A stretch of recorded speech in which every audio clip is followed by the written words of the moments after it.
본문은 욥기 엘리바스의 두 번째 변론에 대한 요구 두 번째 답변입니다. 엘리바스는 처음에 비하여 더욱 강하게 욥을 몰아세우며 인과응보적 시각으로 욥을 책망하였습니다. 이러한 친구들의 변론을 듣는 욥은 친구들로 인하여 위로는커녕 고통과 괴로움이 가중되고 되었습니다. 첫 번째 답변에 이어 두 번째 답변에 임하는 욥은 육체적 정신적으로 기진한 상태에 놓여 있습니다. 그리고 이러한 자신의 처지를 도와주거나 대변해 줄 사람이 없습니다. 우리는 누구나 세상에서 고난 중에 있는 자신에게 어떤 도움의 손길이나 변호가 되어줄 리가 없을 때 극단적 선택으로 내몰리게 됩니다. 욥도 지금 자신의 육체적 정신적 상황이 죽음에 가까이 도달하고 있으며 지금은 극한의 고통이 최선의 길이 죽음임을 토로하고 있습니다. 하지만 그러하기에 더더욱 하나님을 유일한 도움으로 삼겠다는 비장한 결의를 하기도 합니다. 이러한 욥의 처절한 호소를 통하여 우리가 극한 고난의 상황에 취해야 할 바른 믿음의 자세를 볼 수 있습니다. 본문을 통해서 알 수 있는 극한 고난 중에 있을 때의 바른 신앙의 태도는 무엇일까요? 첫 번째는 하나님을 도움 삼는 믿음의 자세입니다. 재산도 가족도 건강도 다 잃어버리고 마지막 보루여야 할 아내마저 등 돌리고 떠난 상황에 욥을 위로하겠다고 찾아온 친구들은 오히려 자신을 정죄하고 책망합니다. 위로는커녕 더 큰 고통과 괴로움을 주는 사람들일 뿐입니다. 이제 육체는 더 이상 견디기 힘든 한계 상황에 다다르고 이와 함께 정신마저 극한 고통에 도달했습니다. 1절 나의 기운이 쇠하였으며 나의 날이 다하였고 무덤이 나를 위하여 준비되었구나라는 욥의 말은 이러한 상황을 대변하고 있습니다. 그에게 사람들은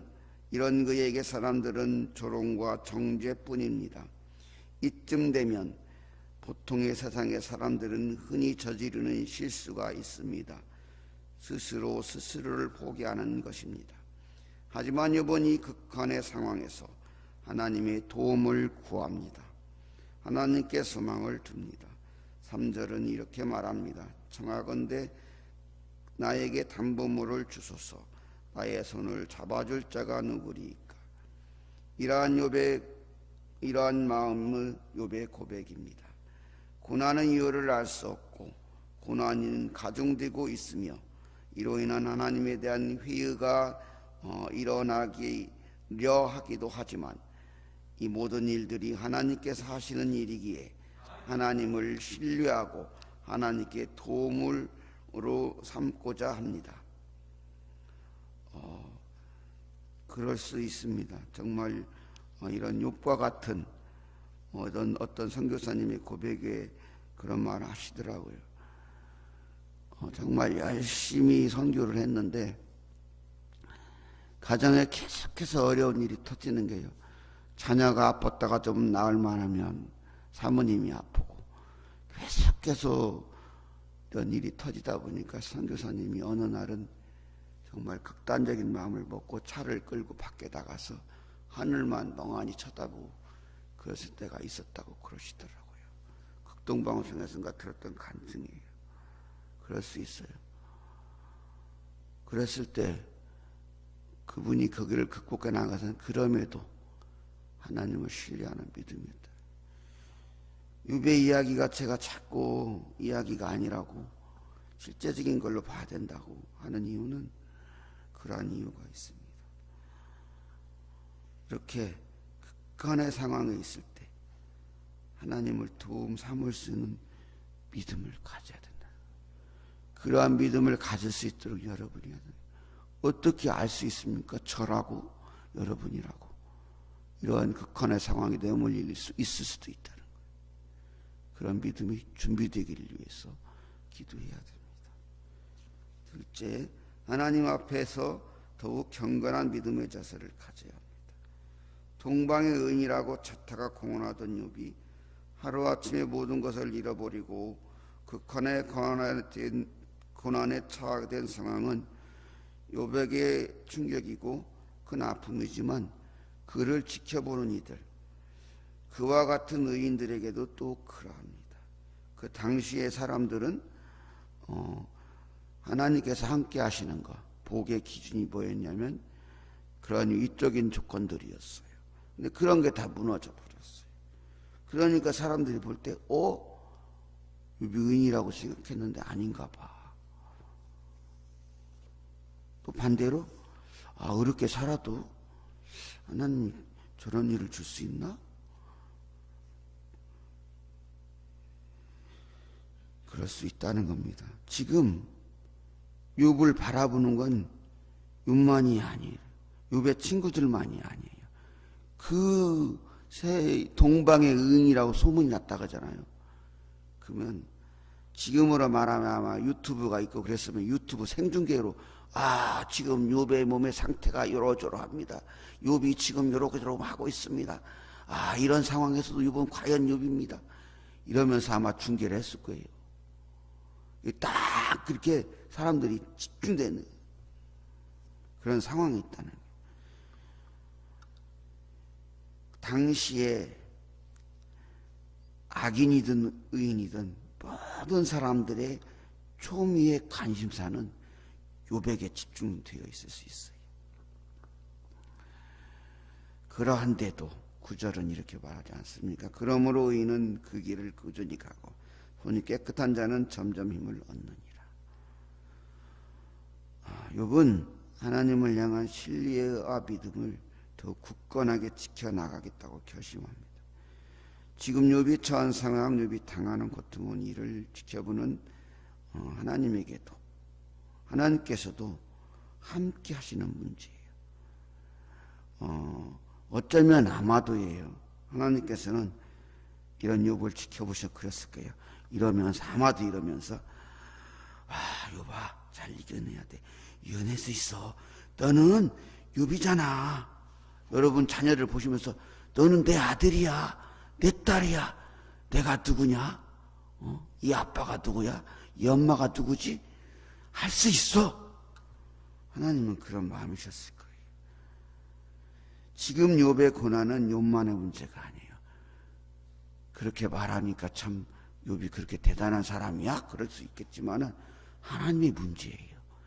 욥기에서 중요한 이야기는 어떻게 보면 그 하나님의 절대 주권을 얘기하잖아요. 그 얘기는 욥의 그런 상황이나 모든 이야기들이 하나님의 이야기라는, 하나님의 것이라.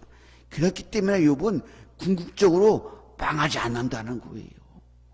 뭐냐면 우리가 이러한 어려움에 처했을 때 그게 소망이라는 거예요. 망하지 않는다는 거예요. 왜? 나만의 문제가 아니니까. 내 일이 아니라는 거예요. 우리들이 흔히 험하는 범하는 실수가 뭐냐면 신앙생활 잘하고 믿음이 좋은 사람들이 떨어지는 이유가 거기에 있다는 거예요. 내 믿음이 좋았기 때문이요. 내 신앙이. 그게 아니라 그렇게 하나님이 해주시겠다는 거예요. 셋째는 그렇기 때문에 하나님의 나라의 소망을 궁극적으로 품겠다는 거예요. 10절, 16절을 보면은 욥이 죽음을 구하는 비관적인 그런 모습으로 비춰질 수가 있어요. 그러나 다른 측면으로 생각해 보면 지금 우리 욥이 말하는 14절 말씀처럼 무덤에 너는 내 아버지라 고더기에 너는 내 어머니라 내 자매라 이렇게 죽으면 썩어지는 그런 육체, 그렇게 화려하게 폈던 불꽃들도 바람에 시들어 샥 하루아침에 사라지는 안개와 같은 그런 인생에 모든 걸 걸지 않겠다는 진정한 영원한 삶, 그런 것에 소망을 두겠다는 고백으로도 볼 수 있다는 겁니다. 그렇게 볼 수 있다는 거예요. 그렇기 때문에 어쩌면 그래 뭐 다 잃어버려도 나는 하나님이 있잖아. 다 잃어버려도 나는 천국이 있잖아. 일단 우리는 이런 마음으로 살면 어떻게 하면 안 돼요. 마지막까지 현실에 최선을 다하는 것이 바른 믿음의 자세이긴 해요. 그렇지만 너무 현실에 매여가지고 영원한 천국을 바라보지 않는 것도 문제가 되는 거예요. 그런 측면으로 봤을 때 여러분 극한의 상황을 통해서 오히려 더 천국을 소망하는 믿음으로 이렇게 올라갔다고 볼 수도 있다는 거예요. 어쩌면 그러한 믿음을 가져야 이 극한의 어려움을 도저히 해답이 안 보이는 그 어려움을 이겨나갈 수 있는 길이라고도 할 수 있다는 것입니다. 욥의 시대 모든 이들은 욥에게 닥친 고난을 이겨나가고 있는 욥의 모습을 보고 있습니다. 그리고 나름의 판단과 평가도 하였을 것입니다. 욥의 친구들처럼 정죄하고 책망을 하기도 했을 것입니다. 하지만 극히 일부라도 함께 아파하고 했을 사람도 있을 것입니다. 그런데 욥의 고난을 대하는 우리에게 중요한 한 가지 사실은 욥의 고난을 허락하신 분이 하나님이시라는 사실에 있습니다. 그렇다면 그 이유도 있다는 말입니다. 하나님께서는 어쩌면 바벨론 포로기 이스라엘과 같은 이들에게 이러한 교훈의 모델이 필요하셨을 수도 있습니다.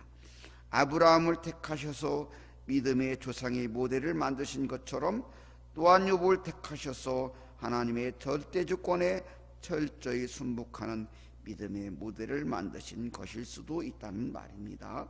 결국 하나님의 손 안에 있는 고난은 유익이 된다는 것입니다.